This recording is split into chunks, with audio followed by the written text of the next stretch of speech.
Hey,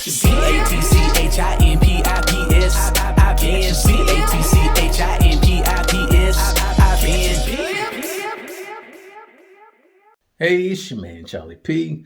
Didn't have the best day, but it definitely wasn't the worst day. Missed out on over 200 pips worth of trades that I called ahead of time, which you'll see. I called both trades ahead of time and ended up missing both of them for various reasons. One of them, the entry just took off too quickly. Normally when price hits my entry point, my projected entry point, it'll linger around for at least like 5 to 10 seconds at minimum, sometimes up to 30, 45 minutes. This one just kind of hit it and took right off. And so I didn't have time to, really jump into it. And then the other trade I missed basically due to something I didn't realize. So it's a rule that I was able to tweak and implement, which you'll see that as well. Just stick around for that. Every day is not going to be a trading day.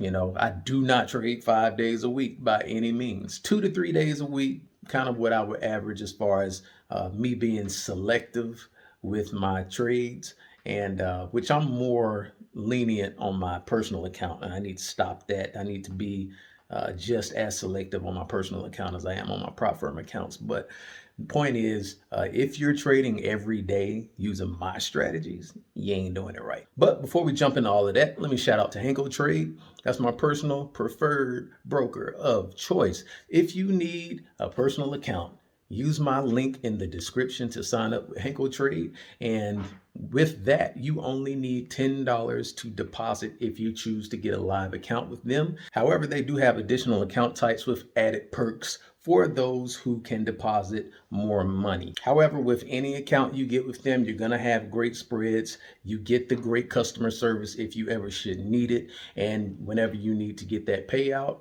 you're going to get that payout. So definitely use that link in the description, sign up with Henko Trade, and let's jump into the video. All right. So ironically enough, the last video I made said that EURCAD was going to tank. Now I'm thinking I'm about to buy it. So, I do see, yes, we're in this major zone. So I feel like it's coming down extremely soon. The other thing that I do notice though, is that if I zoom out just a little bit more, we've got an even more major zone here, right here in this area. That's a stronger level of resistance. And as you see, we still got a little bit of time to come up to hit that. The other thing that makes more sense about that zone, if I draw a line right here, notice we've got a price gap between this daily candle and this daily candle. We've got a big gap in price that needs to be closed. So I could anticipate, I could use that as a big clue to say, today can come up and finish closing that price gap. So I can still see this going up some. And I do see PCP has been confirmed on the EURCAD. PCP is peak center pass for anybody who's new to the channel, which equals my angel dust strategy. So yeah, PCP is angel dust. So I'm looking at this as an angel dust trade. I'm gonna get in on a buy. Quickly going over the angel dust rules. We're above the purple line on H1, which means we're only looking to buy this right now. We've got the H1 candles coasting along the 10 EMA. And while it's coasting along the 10 EMA, and keep in mind, we're looking for a buy, the Ehlers Fisher down here is below the 50 level. That's a good opposing factor. That Ehlers Fisher being below the 50 level is kind of like a, look at it kind of like a slingshot ready to pop that thing back up. And then the main thing, like I was just saying, PCP is confirmed. We've got peak here. This is a peak. This is a center point. And this is a pass candle. So I'm going to actually draw a line on my center point just to make it a little bit more obvious what I'm saying. And all you're doing really is looking for a W. But the W's aren't always that pretty. This one's pretty. This is the top of the W. This is the peak. Come down, come up to a center point. So peak, center, and pass. The pass candle happened at the proper time of day. which is very important. So in New York session, it can happen, but either the past candle happens to be the 6 a.m. through the 9 a.m. candle. This was the 6 a.m. Central Standard Time candle. Candle happened at the proper time of day.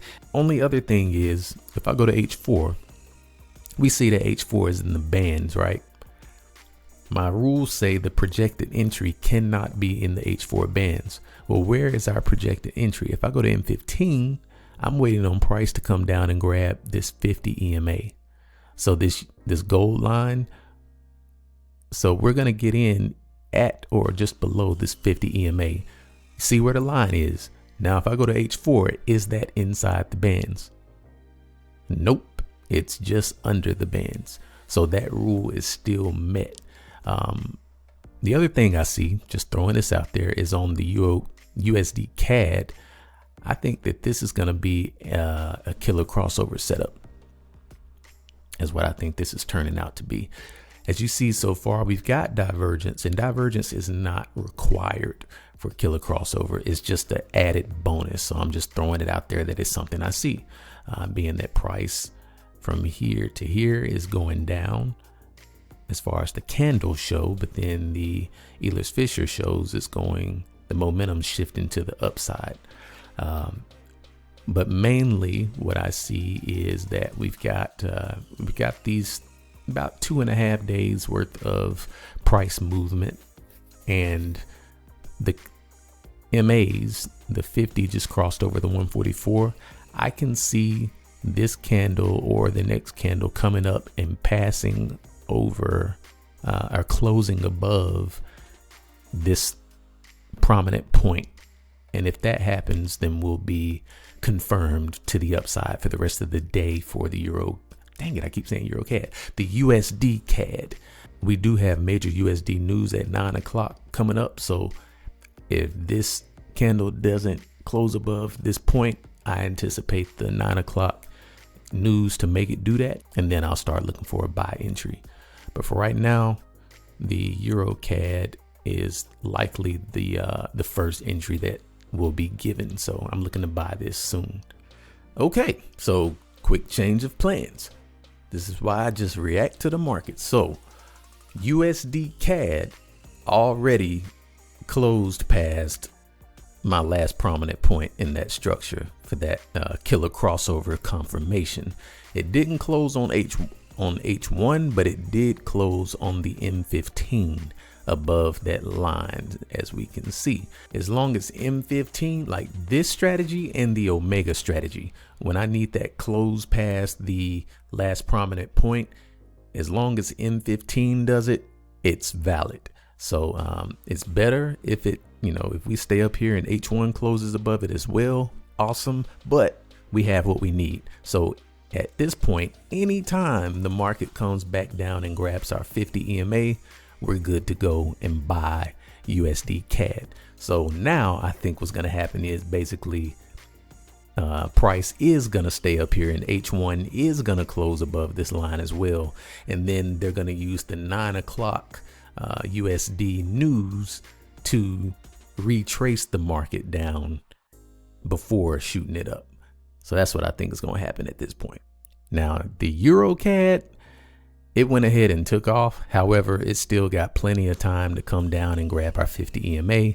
Let me double check and make sure the 50 EMA is still below the bands on the H. Yeah, it's still below there. So yeah, so we're still good to get a potential entry on EURCAD as well. So but yeah, the EURCAD and the USDCAD will hopefully play out as we hope. So yeah, this is too spiky, so I'm not feeling it.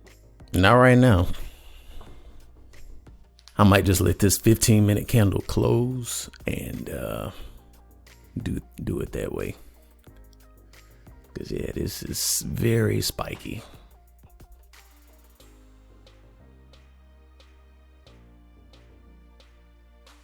It hit it. But I prefer that it come down just a little bit further under it. So I might have just missed it, but again, with the news and the way it's spiking, pretty sure it'll come down and come come under it a little bit further. So that should be all right. Well, you can't catch them all. So as you see, this took on off. I think it's gone 100 pips or close to it.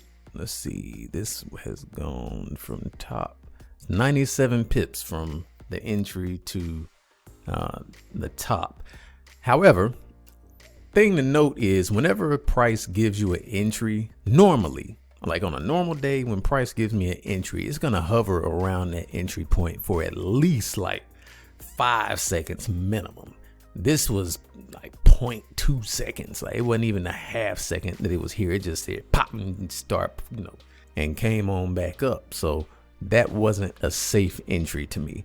5 to 10 seconds is kind of a bare minimum.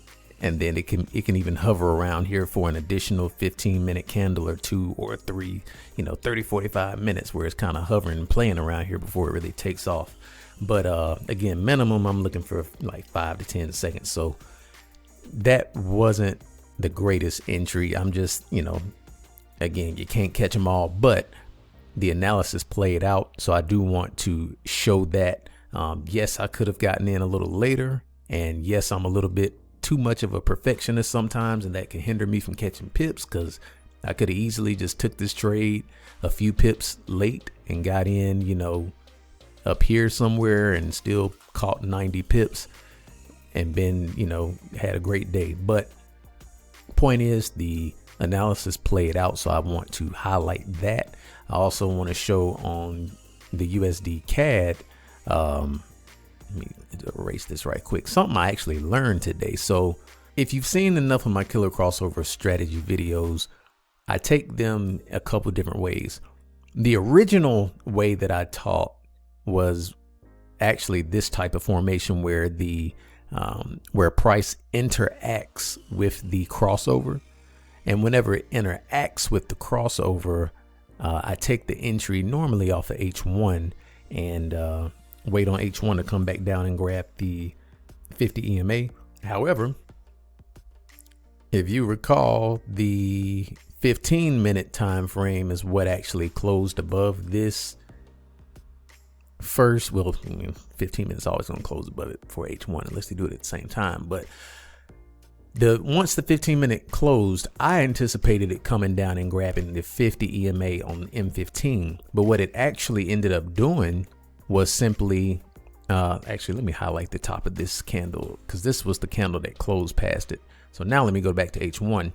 Notice that happened above the 50. So what really happened is it came down and grabbed the 50 EMA on H1, which is how I would normally take this trade since price interacted with the crossover. And it basically just grabbed the 50 EMA, but it did it on the 15-minute time frame, and came down and did it like that. So I could have actually went ahead and took this once it was down pretty much where this bottom line is. I didn't know that yet. This is a new something I just learned about the killer crossover strategy today. So I don't fault myself for not catching it. It's just something I'm going to have to take note of. And so I want to go ahead and let you know that that's a thing. So hopefully that made sense. But I'm going to go ahead and call it a day. It is what it is. Can't catch them all, but at least the analysis was on point. And we will live to trade another day. All right, y'all. We'll holler at you next time.